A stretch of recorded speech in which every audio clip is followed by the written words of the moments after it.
What's up, everybody? It is RAXtheGREAT. A couple of days ago, a buddy of mine, Jay, over at NES Addict's YouTube channel, tagged me in a video that he had done about his background in gaming. Towards the end of that video, he told me it is my turn to do my background in gaming. RAXtheGREAT, you're up too. So that's what we're gonna talk about. So if you have already subscribed to the channel, thank you very much. And if you have not subscribed to the channel, make sure to hit that button. Now let's get into it. I am going to try to make this video as quick as possible because I could honestly talk about gaming all day long. I've been gaming for a very long time, but what I'm gonna do is talk about my most memorable moments in gaming. The very first console that I ever owned was a Sega Genesis. I wanna say that I got my Sega Genesis when I was about 4 or 5 years old, and the very first games that I ever remember playing on the Sega Genesis were Altered Beast and the Sonic games, maybe Sonic 1 through Sonic and Knuckles. As soon as I got that console when I was a kid, I was immediately hooked. Gaming was just everything for me. It was just from morning to night, it was just gaming. I had a ton of Sega Genesis games, so to name them all and what I used to play would take me forever, but the games that I remember the most are definitely, you know, like I said before, Altered Beast, the Sonic games. I used to play a lot of Vector Man for some reason. That game was kind of crappy, but something about the 3D modeling just blew my mind at the time. I also rented Mortal Kombat, and when I rented Mortal Kombat for the first time at a Blockbuster, it was just, fighting games became a staple in my gaming love. I don't know what you want to call it, but fighting games just stuck with me. It was one of my favorite genres.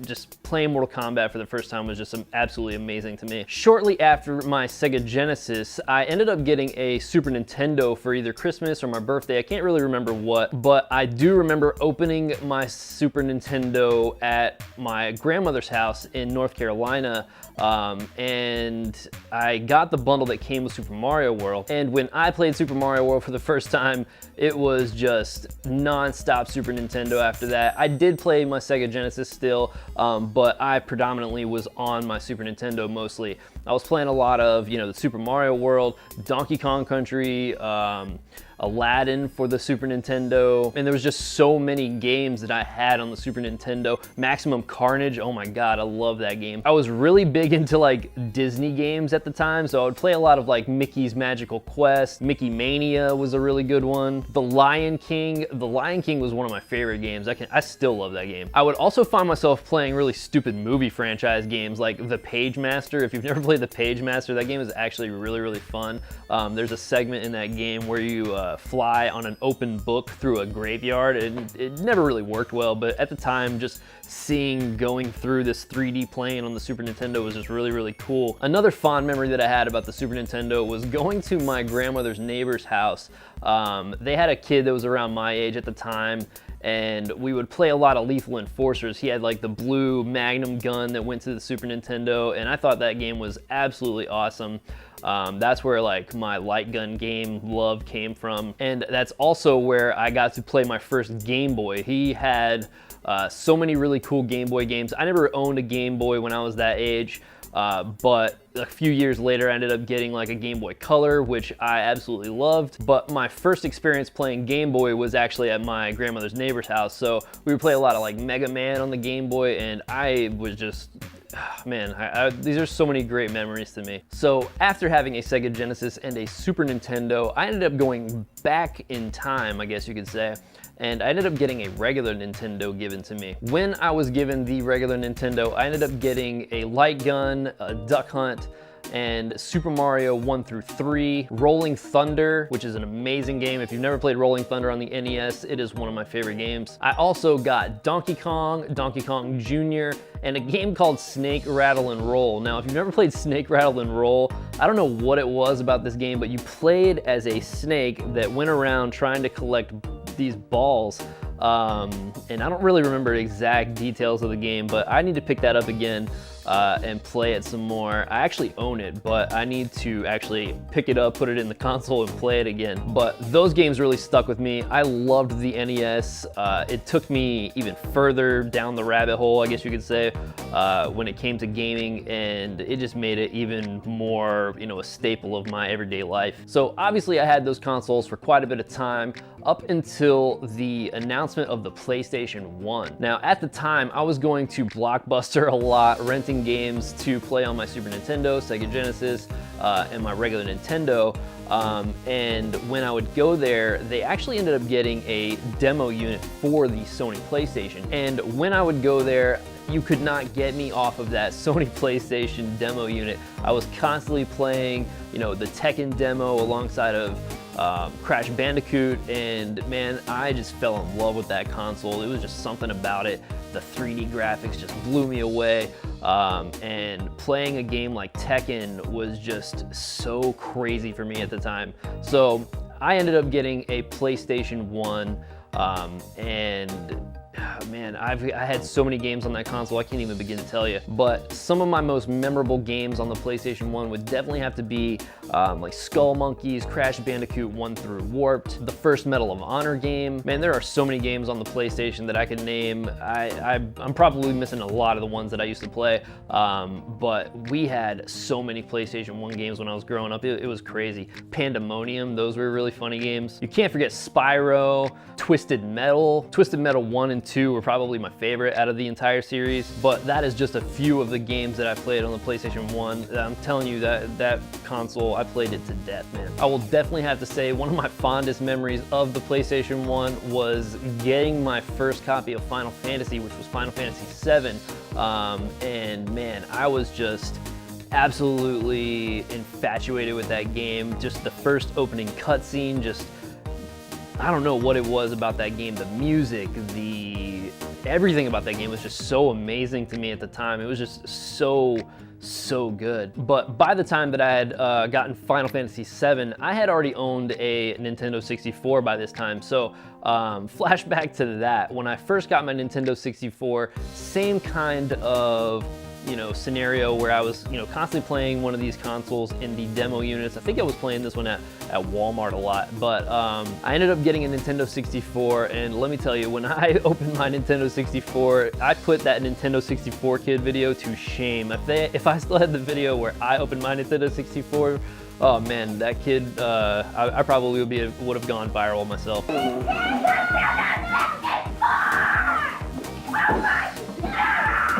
And the first game that I ever had on the Nintendo 64 was Super Mario 64, and I also got a copy of Wave Race 64 at the time. Both of these games were super awesome. Wave Race really stuck with me just because I really liked chasing that dolphin in this like free roam mode, and being able to like jump things and go dive into the water. I thought that was really cool. I had never been able to do that in any other kind of games before. I used to play a lot of Jet Moto on the PlayStation, so that's really where I kind of like associated those two, that, you know, Wave Race just kind of graphically took a big dump on Jet Moto. Although Jet Moto was an amazing game, I thought that the gameplay on that game was just super cool. Also, the music on Jet Moto was much cooler. I will have to say my favorite game that I ever owned on the Nintendo 64 was this guy right here, The Legend of Zelda: Ocarina of Time. Who would have guessed, right? But yeah, Ocarina of Time really was my favorite Nintendo 64 game. Just being in that open world, just the skeleton monsters, just the vast, you know, big scale that it was at the time. Like, that game was so huge. I spent so much time playing that game, and some of my best memories came from Ocarina of Time easily. Ocarina of Time was actually my very first Zelda game too. I had played A Link to the Past before on the Super Nintendo over at a friend's house, but I never owned it. So Ocarina of Time was actually the very first Zelda game that I owned personally. And like I was mentioning before, Game Boy, it was around this time when I had actually been able to buy my own Game Boy for the first time. So I ended up getting a lime green Game Boy Color. I can't remember for the life of me any of the games that I owned on the Game Boy Color. I just remember having a lot of the original Pokemon games like Red and Blue, Pokemon Yellow, that was another huge one for me. But every other game on the Game Boy Color that I had, it just kind of fell to the wayside. I didn't really enjoy my Game Boy as much as I did my Super Nintendo or my Nintendo 64. I never really played games on the go. I was very much, I was really active as a kid, so I was like always on a bike or something. So Game Boy to me, when it came to Game Boy Color, when I owned my own, I didn't play it as much as I, probably should have. So fast forward a couple years, and that's when the PlayStation 2 was announced. So when I first heard about PlayStation 2, I always saw, I can't remember what game it was, but it was a motocross game of some sort, and I would always see this one motocross game where you were in the stadium, you saw the lights beaming down onto the stadium, and everything looked super real at the time compared to everything else. Like, you're looking at Nintendo 64 graphics and PS1 graphics, comparing it to a PS2, it was a pretty big jump. But PS2, I didn't end up getting a PS2 until maybe a year or two after that it was already out. I remember when I got my PS2, I think Cartoon Network was hosting a competition to give away a free PS2 alongside of Jak and Daxter. So when Jak and Daxter came out, that's when I knew I had to get a PS2. That was the one game that sold me on a PS2. Everything else was really cool looking, but Jak and Daxter was that one game that really made me go, oh man, I have to get a PS2. And after getting a PS2, my gaming kind of died down a little bit. I got really big into skateboarding. After playing, Tony Hawk 1 on the PlayStation 1 and kind of making my way through all the way up to like Tony Hawk, I think like 3 or 4, I really got really heavy into skateboarding. So I was always outside skateboarding.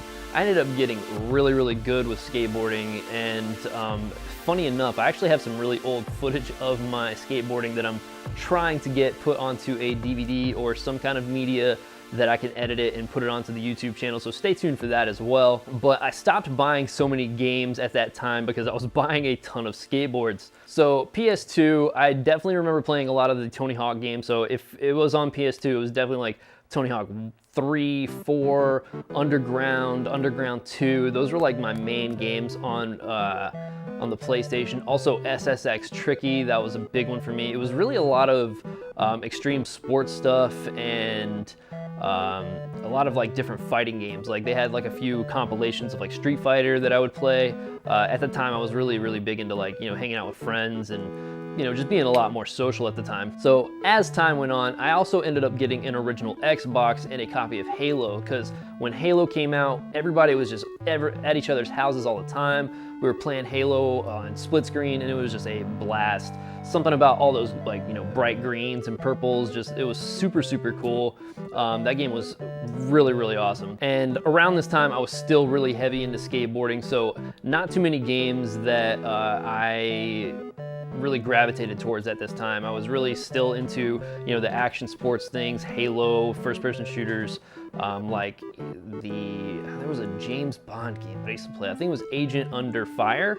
I played a lot of that game, and I think there was like a sequel to GoldenEye on the console as well. And I was also really big into Grand Theft Auto at this time, and just true crime, Streets of LA. A lot of those like really crappy games that kids shouldn't have, but they still end up getting them, so who cares? Also around the same time, I ended up selling my Nintendo 64. Well, I didn't really sell it. I ended up trading it to a buddy of mine for a Sega Saturn. One thing I did forget to mention, before ever getting my PlayStation 2, my mom actually owned a game room, like a pool hall, but there was never any arcade games. But a few doors down, there was an arcade, and what was cool is that the owners of the arcade let me come in and play free games as long as they could go to my mom's game room and play free pool. So I spent a lot of time around the same time as when I owned my 64 and PlayStation 1